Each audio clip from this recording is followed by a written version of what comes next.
할렐루야. 우리 성령 시리즈 오늘 9번째 시간인데 성령의 나타나심 지난주에 첫 번째 했었고요. 오늘 성령의 나타나심에 대해서 두 번째 같이 말씀 생각해 보도록 하겠습니다. 오늘도 우리 하나님께서 귀한 은혜와 깨달음들을 저와 여러분들에게 허락해 주실 줄로 믿습니다. 우리들의 삶 가운데 또 온라인 예배를 드리는 모든 성도들의 삶 가운데도 동일하게 성령께서 나타나 주시기를 정말 소망하는 마음으로 주의 말씀 같이 보겠습니다. 먼저 주의 말씀 같이 읽고 이 말씀 잠깐 생각해 보면서 진행하도록 하죠. 요한복음 14장 8절에서 9절입니다. 빌립이 이르되 주여 아버지를 우리에게 보여주옵소서. 그리하면 족하겠나이다. 같이 한번 읽지요. 예수께서 이르시되 빌립아, 내가 이렇게 오래 너희와 함께 있으되 네가 나를 알지 못하느냐? 나를 본 자는 아버지를 보았거늘 어찌하여 아버지를 보이라 하느냐? 아멘. 이 말씀을 읽으면서 어떤 생각이 드시나요? 예수님을 믿은 지 오래되었지만 예수님을 모르는 사람들도 있을 수 있겠다, 이런 생각해 봤습니다. 예수님을 따른 지 그리고 예수님을 안 지 오래되었지만 예수님께서 빌립에게 이렇게 말합니다. 내가 이렇게 오래 너희와 함께 있으되 너가 나를 알지 못하느냐? 예수님을 믿은 지 오래되었지만 예수님을 모르는 사람들, 우리는 어쩌면 빌립처럼 예수님을 믿는다 하나 예수님을 모르고 있을 수도 있겠다라는 생각을 해봅니다. 이론적으로는 너무 잘 알지만 실제로는 그분의 마음을 잘 모르고 그분이 우리를 얼마나 사랑하시는지, 그분이 우리를 통해서 얼마나 큰 영광을 받기를 원하시는지 그런 모든 것들을 우리가 모를 수 있겠다, 이런 생각들을 해봅니다. 예수님을 믿고 따른다고 하나 그분의 사랑과 능력을 몰라서 낙심하고 방황하는 사람들 많이 있죠. 예수님을 믿고 따른다 하나 그분의 사랑과 능력을 한 번도 실제로 체험해 본 경험이 없어서 소설 속의 이야기나 영화 속의 주인공의 사랑 이야기 정도보다도 더 못한, 전혀 자신과 상관없는 그런 사랑 이야기로 받아들이고 있는 것은 아닌지 여러분 한번 생각해 봤으면 좋겠습니다. 그래서 그토록 그분을 닮지 않고 꿋꿋하게 자신의 의나 죄성을 적나라하게 드러내면서 살지 않았나 생각해 보게 됩니다. 나이 50이 넘어서 깨달은 것 중에 한 가지는 난 좀 괜찮은 사람인 줄 알았습니다. 그런데 요즘은 이런 생각을 해봅니다. 나처럼 이기적인 인간도 없겠다. 난 참 이기적인 존재로 살아왔구나, 이런 생각을 해봤습니다. 그래서 그 이기적인 나 자신을 돌아보면서 하나님 앞에 용서해달라고 기도합니다. 그러다가 그 이기적인 삶을 살아온 내 죄를 용서해달라고 기도하는 것조차도 이기적인 것 같아서 다시 기도합니다. 나의 이기적인 마음을 용서하지 말라고, 그러다가 다시 아니 용서해달라고, 그러다가 다시 아니 용서하지 말라고, 이렇게 기도를 반복해서 지난주에 드렸었습니다. 여러분, 도대체 어떻게 기도해야 될까요?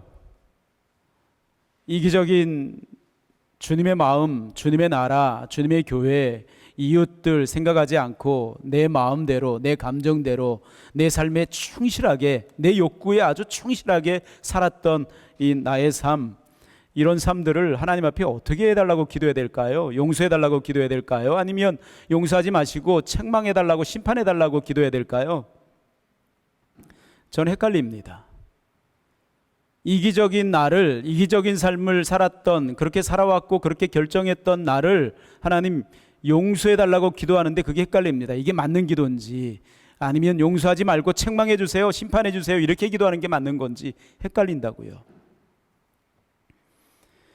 예수님의 제자들이 자신의 출세와 야망을 이루기 위해서 예수님을 따랐었던 것처럼 저도 예수님의 이름과 능력을 이용해서 내가 어떤 사람인지를 드러내려고 했던 것, 교회가 부흥한다, 성도들이 많아진다, 그로 인해서 하나님의 나라가 확장된다, 우리 하나님께서 기뻐하신다, 그런 것도 있지만 그로 인해서 내 마음도 또 나의 위상도 좀 높아지고자 했던 그런 것들도 있었다, 이 말입니다.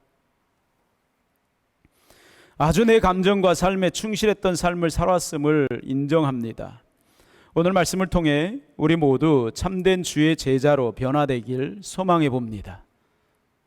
그냥 겉으로만 따라다니는 것이 아니라 마음으로부터 주님을 따라가는 것. 지난주에 제가 다니엘 김 선교사의 짧은 4분 정도 설교를 들었습니다. 설교를 들었는데 우리 하나님께서 다윗에게 나의 마음에 합한 자다라고 이렇게 얘기했잖아요. 그 부분을 가지고 설교한 영상이었는데, 그 부분을 뭐라고, 그 마음에 합한 자를, 그 마음, 나의 마음에 합한 자다라고 할 때 그 마음이 우리나라 말로 표현하기가 원어상 굉장히 없대요. 그냥 마음, 내 마음이 합하다라고 할 때 그 마음이라는 단어를 우리나라 말로 표현하기 어려우니까, 원어를 우리나라 표현하기 어려우니까 그냥 마음이라고 했는데, 그걸 가장 정확하게 우리나라 단어를 원어에 근접하게 갖다 쓰면 동기라고 합니다. 동기. 저 사람의 동기는 내 마음에 딱 맞아, 이거죠. 제가 가끔 얘기할 때 하나님께서 우리들의 기도의 언어를 보시는 것이 아니라 동기를 보신다 그랬잖아요. 우리들의 동기를 추적해 보면 동기가 이기적인 사람 천지입니다.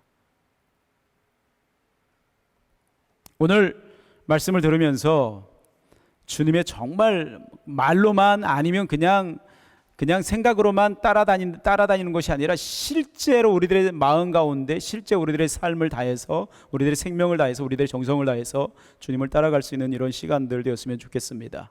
예수님을 믿어서 구원받아 하나님의 자녀가 된 사람들이 이 세상에 사는 이유가 있습니다. 그 이유 되게 간단합니다. 마태복음 28장 18절에서 20절, 너무나 유명한 말씀인데, 예수께서 나와 말씀하여 이르시되 하늘과 땅의 모든 권세를 내게 주셨으니 그러므로 너희는 가서 모든 민족을 제자로 삼아. 이게 우리들이 살아야 될 이유 중에 한 가지입니다. 너희는 가서 모든 민족을 제자로 삼아 아버지와 아들과 성령의 이름으로 세례를 베풀고 내가 너희에게 분부한 모든 것을 가르쳐 지키게 하라. 이게 우리들이 살아야 될 두 번째 이유입니다. 볼지어다 내가 세상 끝날까지 너희와 항상 함께 있으리라 하시니라. 우리가 사는 이유를 두 가지, 이 말씀을 통해서 두 가지로 분리를 하면, 하나는 예수님이 우리들에게 명하신, 가르치신 모든 말씀을 순종하며 살기 위해서, 또 하나는 영혼 구원을 위해서. 이게 우리들이 이 세상에 사는 이유입니다. 여러분들이 무슨 일을 하든 상관없습니다. 여러분들이 어느 나라에 살든 상관없습니다. 여러분들이 무엇을 먹고 살든 무엇을 입고 살든 상관없습니다. 죄를 짓는 것 말고, 자신을 해치거나 이웃을 해치는 것 말고, 그것 외에는 무엇을 하든지 상관없습니다. 반드시 기억해야 될 것, 이 두 가지만 하면 됩니다. 하나님의 말씀에 순종하는 것, 영혼 구원하는 것. 이것이 우리들이 이 세상에 살아가는 이유 전부입니다. 그런데 여러분, 이 두 가지가 내 힘으로 되나요? 여러분, 주의 말씀을 순종하며 살아가는 것이 내 힘으로 되나요? 영혼을 구원하는 것이 내 힘으로 되나요? 내 힘으로 안 되기 때문에 누굴 보내셨죠? 성령을 보내주신 것입니다. 그러므로 성령과 동행하지 않으면 죄송하지만 하나님 말씀대로 절대 한 절도, 한 점도, 한 획도 살아드릴 수가 없습니다. 성령을 의지하지 않으면 한 영혼도 주님 앞으로 인도할 수 없습니다. 아니, 나 스스로도 주님을 닮아가지 못하는데 어떻게 나를 통해서 다른 사람이 주님 앞에 나오겠습니까? 나를 통해서 실족하지 않으면 정말 천만다행이지요. 전도했던 사람, 만약에 어떤 사람이 전도해서 교회 데리고 나온 사람을 변화되지 않는 나 때문에 실족해서 교회를 떠나게 하는 경우들이 많습니다. 그러므로 성령과 동행하지 않으면 죄송하지만 말씀의 1.1획도, 한 영혼도 구원할 수가 없습니다. 이 두 가지를 행함으로 하나님께 영광을 돌리는 것인데, 이 일을 위해서 예수님을 믿는 사람들에게 성령을 보내주신 것입니다. 예수님께서 제자들에게 이런 말씀을 하신 적이 있습니다. 요한복음 14장 12절에 내가 진실로 진실로 너에게 이르노니 나를 믿는 자는 내가 하는 일을 그도 할 것이요 또한 그보다 큰 일도 하리니 이는 내가 아버지께로 감이라. 한번 따라서 합시다. 내가 하는 일을 그도 할 것이요 또한 그보다 큰 일도 하리니. 놀랍지 않아요? 예수님이 이 세상에 오셔서 행하신 그 일, 그리고 예수님이 행하셨던 일들보다 더 큰 일들을 저와 여러분들이 할 수 있다. 예수님을 믿는 자들이, 나를 믿는 자는, 이렇게 말씀하시니까 예수님을 믿는 사람이라고 하면 뭐 바울이든 베드로든 요한이든 상관없이, 또는 저와 여러분들 동일하게 전부 다 주님이 하신 일 또는 주님보다 더 큰 일들 행할 수 있다라고 이렇게 이야기하는 것입니다. 이 말씀은 인간을 구원하시기 위해 십자가에서 죽으시고 부활하신 구원사역보다 더 큰 일을 우리가 한다, 이 말이 아닙니다. 그렇게 예수님의 구원사역을 통해서 구원받은 우리들이 예수님이 이 세상에 오셔서 공생의 삶을 사셨을 때 치유하시고 말씀을 가르치시고 사람을 변화시키시고 하셨던 이런 일들 있잖아요. 그런 일들, 우리들이 예수님이 행하셨던 일들보다 더 큰 일들 행하실 것이다 라고 이렇게 이야기한 것입니다. 그 대표적인 예가 누굽니까 여러분? 사도 바울 같은 경우는 예수님은 주로 이스라엘, 유대, 사마리아 이 정도 땅에서 국한돼서 사역을 하셨지만, 여러분 사도 바울은 1차, 2차, 3차 소아시아 전도 여행을 하면서 사역을 했던 사람 아닙니까? 사역의 범위가 더 넓었습니다. 베드로는 한 번 설교로 3,000명이 회개하고 주님 앞으로 돌아오는 일들이 있었습니다. 엘리야의 제자 엘리사가 스승 엘리야보다 더 많은 능력과 기적들을 행한 것 여러분 아세요? 엘리야의 제자 엘리사가 더 많은 능력들을, 더 많은 기적들을 이 세상 가운데서 행하셨던 것처럼 저와 여러분들도 예수님이 행하셨던 것 행할 수 있고 예수님보다 더 큰 일들을 이 땅 가운데서 행할 수 있다. 그런 일이 가능한 것은 성령께서 함께 하시기 때문입니다. 스가랴서 4장 6절에서 7절 말씀, 그가 내게 대답하여 이르되 여호와께서 스룹바벨에게 하신 말씀이 이러하니라. 만군의 여호와께서 말씀하시되 이는 힘으로 되지 아니하며 능력으로 되지 아니하고 오직 나의 영으로 되느니라. 한번 따라서 합시다. 이는 힘으로 되지 아니하며 능력으로 되지 아니하고 오직 나의 영으로 되느니라. 아멘. 큰 산아 너가 무엇이냐? 너가 스룹바벨 앞에서 평지가 되리라. 그가 머릿돌을 내놓을 때 무리가 외치기를 은총 은총이 그에게 있을지어다 하리라 하셨고. 아멘. 여러분, 바벨론의 느부갓네살 왕에 의해 유다는 완전히 망하게 됩니다. 그리고 수많은 사람들이 포로로 끌려갑니다. 그렇게 포로 생활을 하다가 하나님의 약속하신 때가 차서 바벨론이 망한 이후에 페르시아의 고레스 왕의 칙령에 의해 이스라엘 포로들이 귀환하게 됩니다. 그때가 BC 537년입니다. 고레스 왕의 칙령이 BC 538년에 있었고 1년 후에 이스라엘 백성들이 귀환하기 시작하는데 3차에 걸쳐서 귀환하게 됩니다. 1차로 귀환했던 사람들이 BC 537년입니다.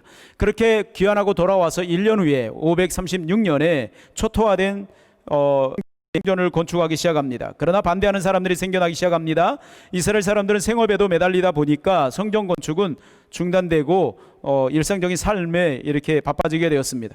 그렇게 여러분 16년이 지나게 됩니다. 그렇게 16년이 지난 BC 520년에 선지자 학개와 스가랴 선지자를 통해서 하나님께서는 성전을 건축할 것을 명하시고 그들의 동료로 말미암아 이스라엘 백성들이 건축을 진행하게 됩니다. 그리고 그 건축을 맡아서 진행하는 사람이 스룹바벨 총독이었습니다. 그럼에도 방해하며 반대하는 세력들의 기세는 여전했습니다. 그렇게 반대하는 기세가 여전했을 때 우리가 좀 전에 읽었던 말씀이 그 말씀입니다. 만군의 여호와께서 말씀하시되 이는 힘으로 되지 아니하며 능력으로 되지 아니하고 오직 나의 영으로 되느니라. 큰 산아 내가 무엇이냐? 너가 스룹바벨 앞에서 평지가 되리라. 그가 머릿돌을 내놓을 때 무리가 외치기를 은총 은총이 그에게 있을지어다 하리라. 이렇게 말씀하셨다 이 말입니다. 이스라엘 사람들이 이 학개 선지자와 스가랴 선지자와 그리고 이 스룹바벨 총독의 동료로 말미암아 격려로 말미암아 또 성령께서 그들의 마음을 감동시켜 주십니다. 그래서 그런 심한 반대에도 불구하고 성전 건축을 하게 됩니다. 그 성전을 우리는 스룹바벨 성전이라고 합니다. 그 성전 건축을 완성한 시대를, 스룹바벨 성전을 완성한 그 시기를 BC 516년입니다. 여러분, BC 586년도에 예루살렘 성전이 바벨론의 느부갓네살 왕으로 인해 파괴가 됩니다. 예루살렘 성전이 파괴가 됩니다. 그로부터 에레미야를 통해서 예언된 70년이 되는 해가 BC 516년입니다. 586년도에 파괴를 당합니다. 제가 이 말씀을 준비하면서 이 70년 계산을 해봤습니다. 에레미야 선지자가 예언한 그 70년 포로 귀환 시기하고 맞춰보니까 맞지가 않아요. 70년 카운트가 안 맞아요. 1차 기한, 2차 기한, 3차 기한과 1차 포로, 2차 포로, 3차 포로 또는 1차 기한, 2차 기한, 3차 기한 이 연수가 맞지 않아요. 70년이라고 했는데 왜 맞지 않지? 계산해봤습니다. 맞지 않았습니다.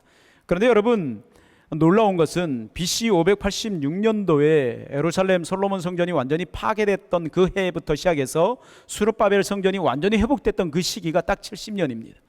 BC 586년에 파괴가 되고 BC 516년에 솔로몬 성전이 완공이 됩니다. 이 스룹바벨 성전이 완공이 됩니다. 놀랍지 않습니까? 하나님이 70년 포로 귀환의 약속이 사람의 힘으로나 능력으로 되는 것이 아니다. 사람들이 반대한다고 안 되는 것도 아니다. 오직 나의 영으로 된다. 하나님이 약속하신 그 말씀을 정확하게 이루어가시는 그 하나님의 놀라운 역사를 여러분들 보지 않아요? 단순히 귀환이 목적이 아니고 단순히 건물을 세우는 것이 목적이 아니라 포로가 귀환을 하고 무너진 성전을 세움으로 무너진 이스라엘 국가와 그리고 사람들의 마음을 회복해서 하나님이 기뻐하시는 민족을 세우기까지 하는 그 계획까지 포함된 약속, 그 약속을 이뤄가며 우리 하나님께서 성령을 통해서 이뤄가시는 것입니다. 우리 앞에 태산같이 큰 문제가 있다 할지라도 우리 앞에서 평지가 될 것입니다. 태산 같은 문제에 성령이 개입하시면 평지가 됩니다. 이유는 간단합니다. 성령이 임하시면 성령님의 권능도 함께 있기 때문입니다. 그러나 여러분, 성령을 의지하지 않으면 태산이 뭐예요? 언덕, 아니 평지에 있어도 이 사람이 헛된 삶을 살아갑니다. 평지에 있어도 어디가 길인지 모릅니다. 평지에 있어도 하나님을 기쁘시게 하지 못합니다. 성령과 동행하지 않으면 평지에 있어도 하나님의 마음을 아프게 하고 비전을 이루는 삶이 아니라 오히려 죄악 가운데서 하나님의 마음을 아프게 하고 사람들의 마음을 아프게 하는 이런 삶을 살아가게 됩니다. 평지에 있음에도 불구하고 동서남북 어디든지 길이 다 보임에도 불구하고 어디가 길인지 몰라서 방황합니다. 여러분, 사도행전 1장 8절에 오직 성령이 너희에게 마시면 너희가 권능을 받고 예루살렘과 온 유대와 사마리아 땅끝까지 이르러 내 증인이 되라고 주님께서 말씀하십니다. 여러분, 성령이 임하시면 그냥 성령님만 조용히 우리들 마음 가운데 조용히 숨소리도 들리지 않은 채 조용히 구하시는 분이 아닙니다. 성령이 임하면 권능도 함께 옵니다. 그 성령이 전능하신 하나님이시기 때문에 그렇습니다. 전능하신 하나님이 우리 안에 거하시기 때문에 하나님이 오시는데 전능은 빼놓고 온다, 이럴 수 없다, 이 말입니다. 성령의 나타남이 열매로 나타나면 사랑의 권능이 나타납니다. 그 지난주에 말씀드렸고 몇 주 전에도 열매에 대해서 말씀드렸습니다. 성령의 나타남이 은사로 나타나면 각양 귀한 좋은 능력들로, 놀라운 능력들로 나타납니다. 여러분, 지난주에 성령의 나타남이 열매의 역사로 나타나면 살리심의 역사가 그 사람을 통해서 일어난다. 두 번째로는 변화의 역사가 일어난다라고 말씀드렸습니다. 여러분, 성령의 이 권능이 능력 가운데서 나타나면 어떤 일들이 일어나는지 잠깐 말씀드리도록 하겠습니다. 개인적인 저희 경험과 그리고 다른 분의 삶에서 일어난 경험과 성경 속 이야기들 한번 나눠볼게요. 저희 개인적인 경험으로는 여러분, 브로드웨이 처치에서 한인 사역을 한 지가 11년 동안 사역을 했으니까 정말 많은 사람들이 오고 가고 많은 사람들이 또 세례도 받고 많은 사람들이 주님 안에서 변화도 일어나고 했었습니다. 한인 사역을 할 초기에 한 자매가 나왔었는데 이 자매가 지금도 이름이 기억이 납니다. 그 자매 얼굴도 기억이 나고요. 그 자매가 한국으로 돌아가기 전에 저에게 기도를 받은 적이 있었습니다. 기도를 해달라고 그래서 무슨 기도를 해줄까 그랬더니 자기 이 망막에 구멍이 생겨서 이 한국 가서 다시 검사를 하고 구멍이 계속 여전하면 이 수술을 해야 된다라고 이렇게 이야기를 합니다. 그래서 기도를 해달라고. 그래서 제가 실제 어제 말씀 준비를 하면서 망막에 구멍이 생기는 이런 별명이 있나 해서 한번 찾아봤습니다. 그랬더니 망막 열공 또는 망막 박리라는 질병이 있습니다. 그 자매가 기도를 받고 한국을 갔습니다. 그 후에 제가 한국 갈 일이 있어서 방문한 적이 있었는데 한 몇 번 정도 제가 방문할 때마다 이곳에 있었던 사람들이 모여가지고 같이 식사교제도 하고 또는 모여서 예배도 드리고 또 제가 말씀도 전하고 또 여기서 돌아갔던 사람들이 이렇게 찬양 인도도 하고 그랬던 일들도 있었습니다. 그때 그 자매도 나왔었는데 한국 가서 검사를 했는데 감사하게도 망막의 구멍이 다 사라졌다고, 의사도 너무 신기하다고 이렇게 이야기한 적이 있었습니다. 너무 감사하다고 인사를 했었죠. 그동안 여러분 성령 수양에 참여하셨던 분들 알지만 성령 수양회를 하면서 많은 귀신들이 떠나기도 하고 또 많은 사람들이 하나님의 살아계심을 체험하기도 했습니다. 제가 얼마 전에 존 비비어 목사님이 쓰신 책을 읽었습니다. 존 비비어 목사님이 쓴 책을 제가 우리 집에 몇 권 있는데 그 책을 제가 다 읽으려고 저 사람 한번 다 읽어봐야 되겠다라는 생각을 가지고 얼마 전에 한 권을 읽었습니다. 이분이 그 책은 영적 무기력 깨기인데 말 그대로 첫 장부터 끝장까지 전부 다 회개 이야기입니다. 죄에 대해서 회개하는 그런 내용들이었습니다. 제가 강조하는 내용들도 있었고요. 그래서 비슷한 부분 되게 많다라는 이런 생각을 했었습니다. 이분이 이 죄에 대해서 얼마나 신랄하게 이야기를 하고, 그리고 자신이 얼마나 깊은 죄에 빠져 있었고 그 죄에 어떻게 벗어나는지 이런 얘기도 그 책에 나와 있습니다. 그리고 마지막 파트에는 이분이 이슬람 국가에 있는 교회에 가서 말씀을 전한 일, 그리고 수많은 교회를 다니면서 사역했던, 그리고 그렇게 사역하면서 일어났던 기적과 같은 일들을 쭉 기록해 놨는데, 그 중에 정말 대단하다 라고 생각되어지는 그런 기사가 하나 있었습니다. 그래서 그거를 한번 같이 나누고 싶은데, 이슬람 국가에 가서 말씀을 전했습니다. 그 교회 성도가 수만 명이 넘었다고 합니다. 그 교회가 이렇게 성장하게 된 배경에는 그 목사님 가정에 나타난 하나님의 기적 때문이라 그러는데, 목사님의 둘째 아들이 태어날 때부터 뇌에 장애가 있어가지고 말을 못하고 걷지를 못했다고 합니다. 그런 상황 가운데 있었는데 하나님이 어느 날 이 목사님에게 이런 질문을 했다고 합니다. 내가 어디에 있느냐? 그래서 목사님이 대답을 했습니다. 하늘 보좌에 계십니다. 그랬더니 우리 하나님이 아니다, 나는 너 안에 있다. 그러니 네 아들의 뇌를 향해 말해, 새로운 뇌를 창조하라. 그 옛날 너가 지금 보는 모든 것을 말씀으로 창조한 것처럼 말이다. 이렇게 이야기를 했어요. 그래서 목사님은 순종하는 마음으로 매일 아들의 뇌를 향해서 명령했습니다. 놀랍게도 아들이 말을 하기 시작했습니다. 그리고 그 다음부터는 다리에게 명령을 하기 시작했습니다. 이 아이가 6살 때부터 걷기를 시작했다고 합니다. 보통 한 살, 12달 지나고 13달, 14달 뭐 이렇게 좀 지나면 아이들이 걸음마 떼기 시작하잖아요. 그런데 6살 때까지 못 걸었는데 뇌를 향해서 명령하고 다리를 향해서 명령했더니 다리에 신경이 회복이 돼가지고 걷기 시작했대요. 이 사람이 결혼해서 자녀를 낳아가지고 자녀가 3명이나 된다고 해요. 존 비비의 목사님이 이 목사님의 아들과 직접 골프를 쳤다고 합니다. 그 외에도 엄청난 이런 기적들을 많이 기록하고 있습니다. 여러분, 하나님은 살아 계십니까? 하나님은 살아 계시나요? 여러분들의 마음에 살아 계시나요? 하나님은 살아 계십니다. 하나님은 예수를 믿는 이들에게 자신의 영을 부어주시기를 즐겨하십니다. 기뻐하십니다. 그리고 그 성령 하나님은 우리 마음 안에 지지군 듯이 조용히 거하시길 원하지 않습니다. 거하시는지 거하시지 않는지 나조차도, 내 안에 계신다고 하는데 나조차도 헷갈릴 정도로 아주 조용히, 아주 침묵하면서 아주 일생을 그렇게 거하시는 분이 절대 아닙니다.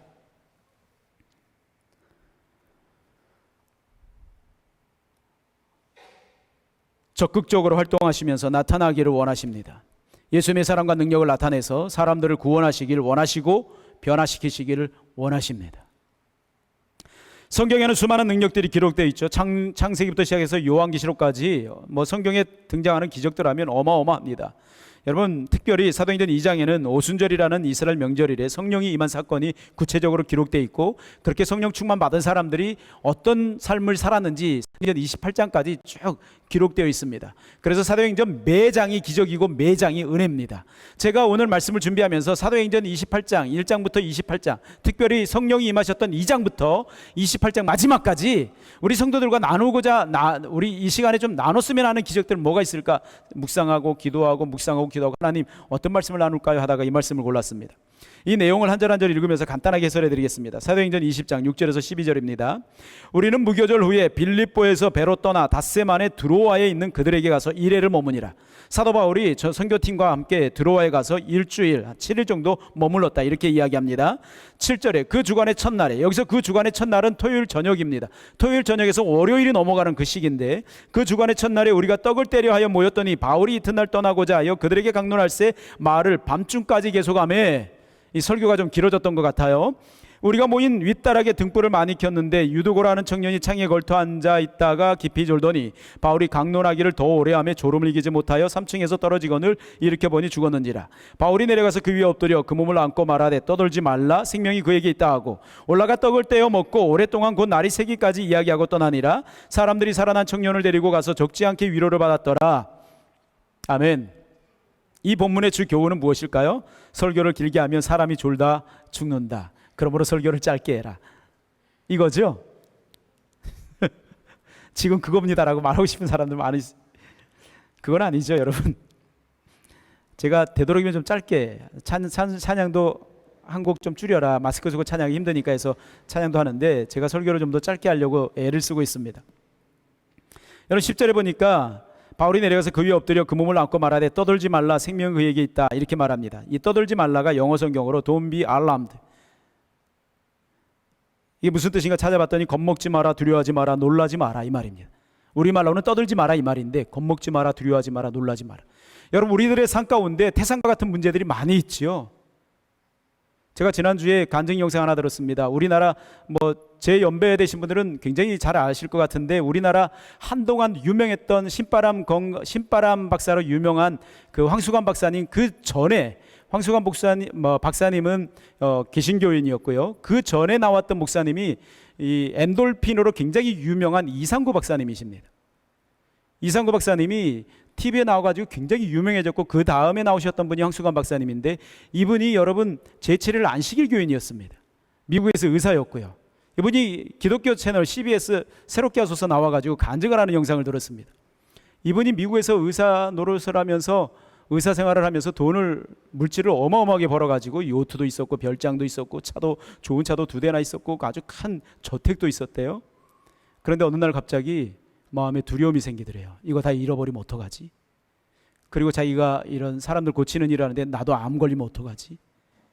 이 두려움이 너무 커가지고 이 사람이 예수님 믿게 된 이야기 간증을 해요. 그리고 제7일 안식일교에 들어갔다가 어떻게 예수님을 믿게 됐는지, 이분이 공황장애까지 알았던 분인데 그래서 이분이 제7일 안식일교 들어가가지고 그냥 율법대로 채식주의를 하면서 율법대로 그렇게 30년을 믿고 살다가 개신교로 돌아온 지 이제 3년 됐어요.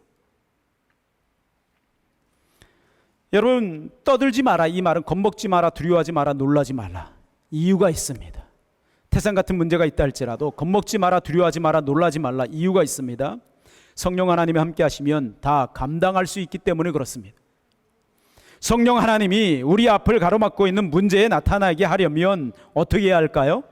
성령 하나님이 우리 앞을 가로막고 있는 태산과 같은 문제, 짓누르고 있는 그 문제, 정말 그런 어마어마한 그런 문제, 놀라게 하는 그런 문제들, 여러분 그런 문제들을 다 없애버리고 평지처럼 만들어버리려면 여러분 성령이 나타나야 되는데 어떻게 해야 될까요? 여러분, 성령 시리즈 하면서 제가 계속해서 반복했던 이야기가 있습니다. 말씀이 있습니다. 십자가의 보혈 앞에 철저하게 회개하는 것입니다. 십자가의 보혈 앞에. 두 번째는 여러분, 자기를 철저하게 부인하며 성령으로 충만한 것. 성령으로. 예수님의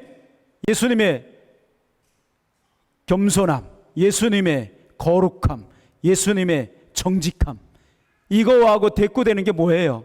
내 안에 교만함, 내 안에 천박함, 내 안에 거짓됨.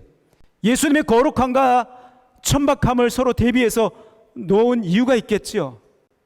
천박하게 살았던 삶, 내가 드러나면 드러날수록 그것은 천박한 것인데 우리 하나님 앞에 회개하는 것.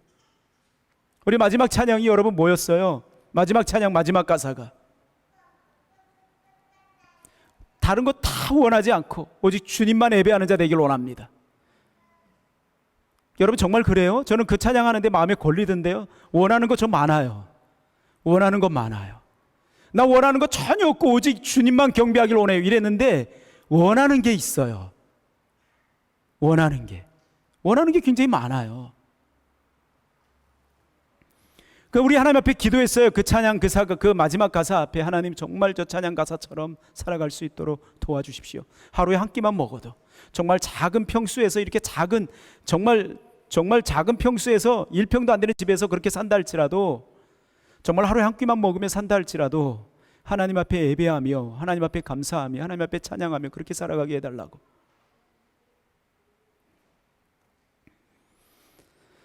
자기를 철저하게 부인하고 하나님의 영으로 새롭게 변화되기를 원하는 그 소망함, 계산적인 믿음이 아니라 담대한 믿음의 선포와 기도.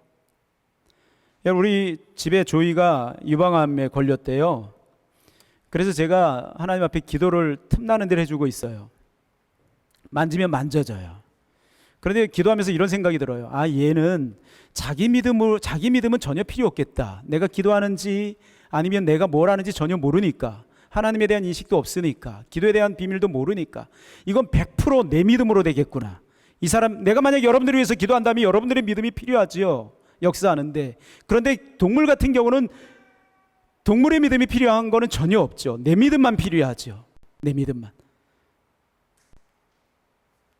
여러분 얼마나 순전한 믿음 가지고 있나요? 얼마나 순전한 믿음 가지고 있나요? 하나님 앞에 계산하면서 따지면서 상황 판단, 상황 봐가면서 그렇게 하지 않나요? 복개를 메고 넘실거리는 요단강으로 들어가라고 할 때 여러분 계산하고 있지 않나요? 복개 메고 들어갈 사람이 누가 있나요? 홍해 바닷물이 갈라졌다고 맨 땅을 건너갈 수 있나요? 바닷물이 벽처럼 이렇게 서 있는데 누가 거기를 들어갈 수 있나요? 이게 언제 쏟아질 줄 알고 계산하지 않는 믿음을 하나님께서 우리들에게 요구하시는, 담대한 믿음을 우리들에게 요구하시는데 우리는 항상 계산한다 이 말이에요. 계산하는 역사가 일어나지 않고 성령이 나타나지 않는, 계산하면 예수 그리스도의 이름의 능력의 비밀이 나타나지 않습니다. 결론을 내리겠습니다. 학개서, 우리 스가랴하고 학개는 동시대에 사역했던 선지자인데 학개서 결론입니다. 학개서 2장 4절에서 5절. 그러나 여호와가 이르노라 스룹바벨아 스스로 굳세게 할지어다. 여호사닥의 아들 대제사장 여호수아야 스스로 굳세게 할지어다. 여호와의 말이니라. 이 땅 모든 백성아 스스로 굳세게 하여 일할지어다. 내가 너희와 함께하노라. 만군의 여호와의 말이니라. 하나님이 함께한다면 스스로 굳세게 해라. 스스로 굳세라. 낙심하지 마라. 태산이 앞에 놓여있다 할지라도 태산을 향해서 명령해라. 태산아 비켜라고 명령해라. 할렐루야. 만군의 여호와, 이 말이 아도나이 체바우트입니다. 만군의 여호와가. 이 의미는 만군할 때, 만군은 하나님에게 있어서 만군은 천군 천사들이 만군이고, 이 세상, 성경에 보면 이 세상에 있는 하나님 만드신 모든 만물을 만군이라고 하기도 하고요, 이스라엘 백성들을 만군이라고 하고, 저와 여러분들을 주의 용사라고 하니까 저와 여러분들도 만군입니다. 하나님의 만군입니다. 그런데 하나님이 우리들의 만군의 여호와가 되신다 이 말은 하나님이 우리를 위해서 싸우신다 이 말입니다. 다윗이요 태산같이 큰 골리앗 앞에 뛰어갈 때 너는 칼과 창으로지만 나는 만군의 여호와의 이름으로 간다 이랬어요. 다윗에게는 물맷돌 5밖에 없었어요. 우리들에게 그거 있어요. 물맷돌 5개. 칼과 창은 없을 수 있지만 우리들에게 물맷돌 5개는 있어요. 이거 들고 만군의 여호와 이름 의지해서 나가면 하나님이 역사한다. 5절에 보니까 내가 애굽에서 나올 때 내가 너희와 언약한 말과 나의 영이 계속하여 너희 가운데 머물러 있나니 너희는 두려워 말지니라. 돈비 알람 똑같은 그 말이나 이 말이나 똑같은 말이. 나의 언약한 말과 나의 영이 계속 머물러 있으니까 70년이 지나도 하나님의 약속한 말씀은 그대로 이루어지시 성령 안에서. 그러니 여러분 두려워하거나 낙심하지 마십시오. 여러분들이 믿는 하나님 어디에 계십니까? 여러분들이 믿는 만군의 여호와 하나님 어디에 계십니까? 같이 기도하겠습니다.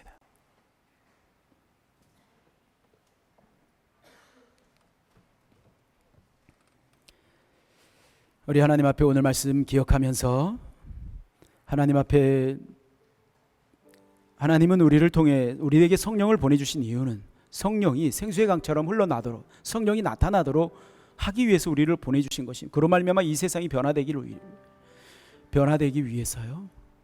그런데 여러분 우리들이 이 세상에서 살아갈 때 정말 이기적으로 하나님의 나라, 예수 그리스도의 십자가, 하나님의 마음, 교회, 그리고 이웃 생각하지 않고 너무 이기적으로 살아왔던 것 같아요. 그렇게 살아왔던 것 하나님 앞에 그런 삶을 천박한 삶이다 이렇게 표현할 수 있겠습니다. 고귀하고 존귀하고 아름다운 삶은 주님을 닮아가는 거예요. 겸손하게, 거룩하게, 정직하게 성령을 드러내고 성령을 의지하고 철저히 자기의 죄성을 부인하며 살아가는 거예요. 그렇게 살지 못했던 것 하나님 앞에 철저하게 회개하고 예수 그리스도의 십자가를 바라보고 회개하고 다시 성령으로 충만하여 변화된 삶을 살아가게 해달라고, 하나님 나를 통해서 성령만 나타나고 나를 통해서 예수 그리스도만을 증거하게 해달라고. 성령이 나타나면 예수 그리스도께서 당연히 나타납니다. 예수 그리스도의 성품이 나타나고 예수 그리스도의 능력이 나타납니다. 그래서 예수님이 하신 일을 우리도 하게 되는 것이고 예수님보다 더 큰 일을 우리가 하게 되는 것입니다. 우리 하나님 앞에 그렇게 회개하면서 그런 삶을 살아갈 수 있도록 은혜 베풀어 달라고 우리 하나님 앞에 기도하도록 하겠습니다. 기도합니다. 아버지 하나님 은혜를 감사합니다. 저희들 붙잡아 주시고 오늘 이렇게 우리 하나님 앞에 아버지 하나님 기도하며 나갈 수 있도록 하나님 또 주의 말씀 들을 수 있도록 은혜 베풀어 주시니 감사합니다. 나는 부족하고 연약합니다. 아버지 하나님 은혜가 아니고는 한 순간도 살 수 없습니다. 아버지 하나님의 종을 붙잡아 주시고 새롭게 해주옵소서. 예수 그리스도 안에서 온전히 변화되길 원합니다. 아버지 말씀 안에서 온전히 변화되길 원합니다. 성령 안에서 온전히 변화되길 원합니다. 아버지 하나님 나를 드러내고 살았던 나를 아버지 하나님 나의 죄성과 나의 감정에 충실하게 살았던 나의 욕심에 충실하게 살았던 마음 아버지 하나님 나의 모든 이기적인 삶을 회개합니다. 아버지 하나님 이기적인 삶을 회개합니다. 하나님의 마음과 아버지 하나님 주의 공동체와 영혼들을 돌아보지 않냐 아버지 하나님 내 마음대로 내 고집대로 내 아버지 하나님 생각대로 내 감정대로 살았던 삶을 회개합니다. 주의 보혈로 씻어주시고 변화시켜주시고 예수 그리스도 안에서 온전히 변화되는 놀라운 역사들이 일어날 수 있도록 하나님 은혜 베풀어 주옵소서. 온전히 변화되게 하여 주옵소서. 온전히 새로되게 하여 주옵소서. 온전히 성령님을 통해서 예수 그리스도의 성품이 드러나고 성령님을 통해서 예수의 능력이 드러나는 저희들의 삶이 될 수 있도록 하나님 은혜 베풀어 주옵소서. 성령 온전히 역사해 주옵소서. 역사해 주옵소서. 감사하신 예수님 이름으로 기도하옵나이다. 아멘.